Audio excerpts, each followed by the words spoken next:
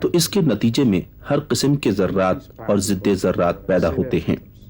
ان کو برقی اور مقناطیسی میدان یعنی الیکٹرو میگنیٹک فیلڈ میں سے گزار کر علیحدہ علیحدہ کیا جاتا ہے اور یوں یہ نئے تجربات اور مشاہدات کے دروازے کھول دیتے ہیں.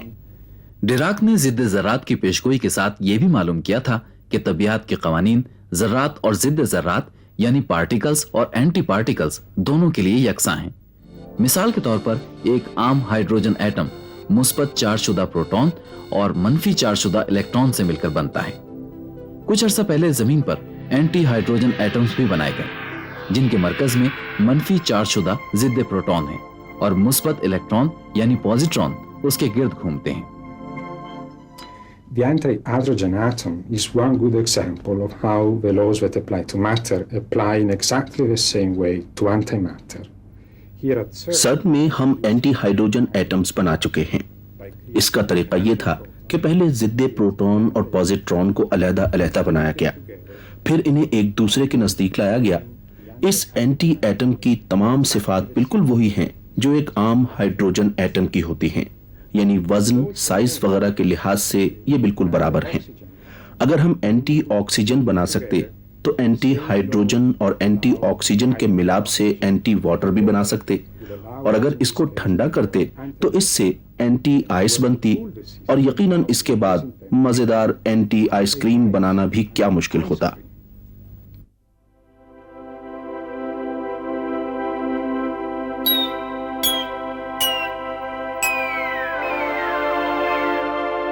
مادہ مختلف عناصر کے مجموعے کا نام ہے. ہر عنصر ایک خاص ایٹم کا بنا ہوتا ہے جس میں مختلف پروٹونز اور الیکٹرانز کی ایک مخصوص تعداد ہوتی ہے. جب ایٹم ایک دوسرے کے قریب آتے ہیں تو ان کے درمیان الیکٹران کی منتقلی کا عمل شروع ہوتا ہے اور اس طرح ان میں کشش پیدا ہوتی ہے. بعض ایٹم دوسرے ایٹموں سے جڑ کر سالمے یعنی مالیکیولز بناتے ہیں. کسی سالمے کی مضبوطی اور استحکام کا تعین صرف الیکٹران ہی کرتے ہیں. پروٹون کی بجائے ضد پروٹون اور الیکٹران کی بجائے ضد الیکٹران یا پوزیٹرون ہوتے تو ان پر مشتمل اینٹی ایٹم کی وہی خصوصیات ہوتی جو عام ایٹموں کی ہیں.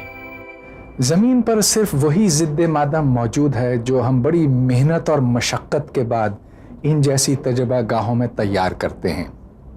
ظاہر ہے کہ دونوں کا زمین پر اکٹھے ہونا ناممکن ہے، لیکن کیا یہ ہو سکتا ہے کہ دور کہیں کائنات کی وسعتوں میں کوئی ہم جیسی دنیا ہو، لیکن وہ مادہ نہیں ضد مادہ کی بنی ہوئی ہو، اور وہاں مادے کی وہ حیثیت ہو جو یہاں ضد مادہ کی ہے؟ ایسے سیارے پہ ڈی این اے کا وہی سالمہ موجود ہوگا جو ہماری زمین پر موجود ہے اور جو تمام زندگی کا محرک اور محور ہے.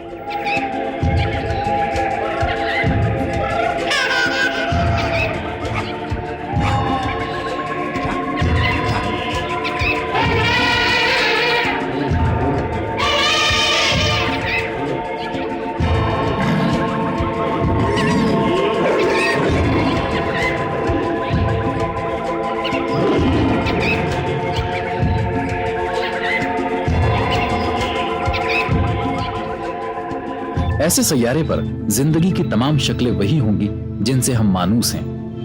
ممکن ہے وہاں کا ہر انسان یہاں کے ہر انسان ہی کی طرح ہو، لیکن آپ کے لیے اپنے ہم شکل سے ہاتھ ملانا بہت خطرناک ثابت ہوگا. اب افسانہ نگاروں کو تو کسی بات کے ثبوت کی ضرورت نہیں ہوتی، لیکن سائنسدان بغیر ٹھوس ثبوت کے کوئی بات قبول نہیں کرتے. اگر کہیں دور کائنات میں ضد مادہ موجود ہے تو اسے پتہ کرنے کا ایک بڑا واضح طریقہ ہے. جب ذرہ اور ضد ذرہ آپس میں ملتے ہیں تو اس کے نتیجے میں روشنی نکلتی ہے، ایک مخصوص رنگ کی روشنی نکلتی ہے. اس روشنی کو ہمارے آلات پکڑ سکتے ہیں اور پہچان سکتے ہیں.